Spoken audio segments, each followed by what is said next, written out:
Sorry, দাঁড়াও। কেন madam? আজ আমার ভালো লাগছে না, আমি আজ স্কুল যাব না। কেন ম্যাডাম? আমি অঙ্কটা আর ইংলিশের গ্রামার গুলো করতে পারিনি, গেলে স্যার অপমান করবে।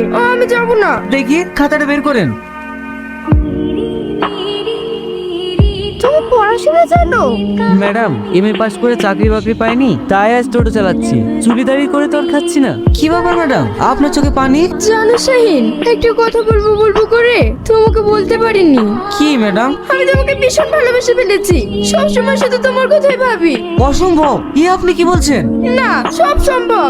আপনার বাবা আমাদের এই ভালোবাসা কোনোদিনই মেনে নেবে না। আমার বাড়িতে অসুস্থ মা, আর আমি গরিব মানুষ, আপনাকে ঠিক মতো খেতেও দিতে পারবো না। তুমি কেন বুঝছো না শাহিন? আমি তোমাকে ছাড়া অন্য কোথাও সুখী হতে পারবো না।